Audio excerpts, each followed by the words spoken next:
This song is an ode to an extremely courageous man.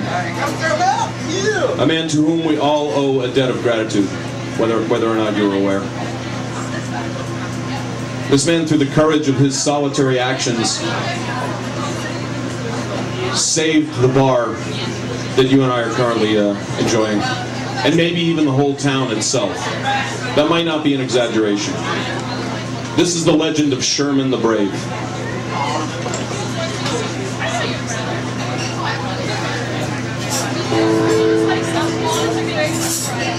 Each one of you here with your glasses of beer may not know just how lucky you are. For each glass that you've drank, you've got Sherman to thank, as that quiet young man saved the bar. He grew up in town and was always around, but he spent his days largely unseen.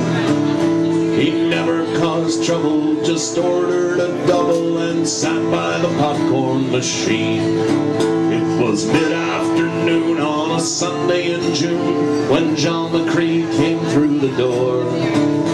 He said with a smile, "I'll be staying a while and I'll drink till there isn't no more." They served him around and he drank it right down, and he did it again and again. And the men grew concerned if he stuck to his word, there would be no more beer left for them.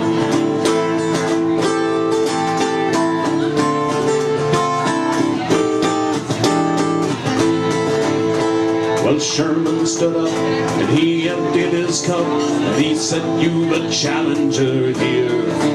At the break of the day, only one of us stays, and that's the one who can drink the most beer."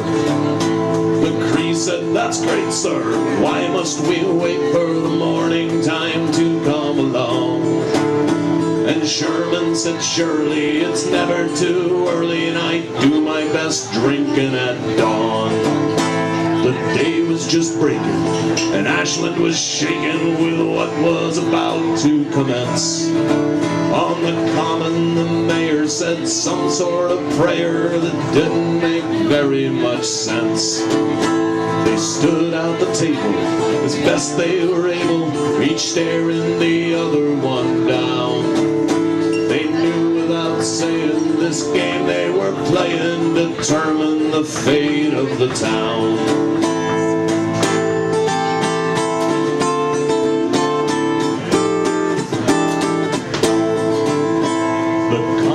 Began with a pilsner so bland neither one could be sure it was there. McCree said, "Let's do this. We'll never get through this by swallowing glasses of air." They moved on ahead to a bold Irish red that they both finished off thirstily. And third came a porter at 8.25% alcohol easily. The ale for round 4 left them asking for more, but neither man paid in a bit. Both McCree and old Sherman were bound and determined to see that the other man quit. They went on this way for most of the day, with the townfolk all watching amazed. But McCree lost his swagger and started to stagger, while Sherman looked cool and unfazed.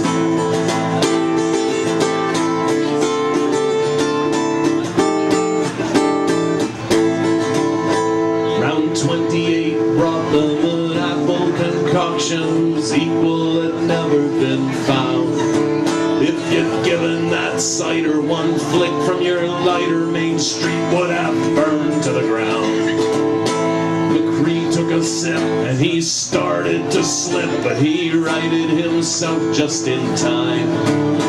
He finished that cup and he slowly looked up to see Sherman with round 29. "What I've got in this glass I have saved for the last," Sherman said as he served up the ale. "It's a homebrew so great that it's banned in this state. It landed the brewer in jail."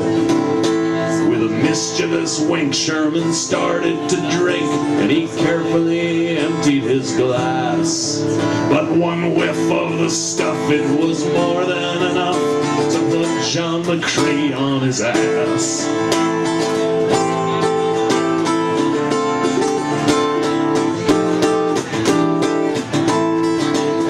Well, the town had been saved by old Sherman the brave, and the townspeople started to cheer.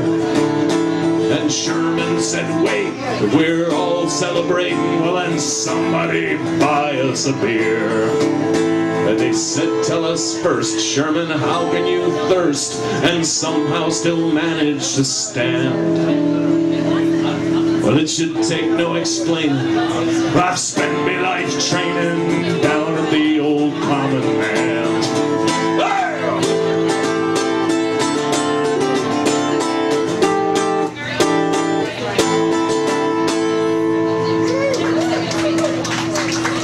Thank you very much. How you doing, man? See you. Thanks for being here, bud.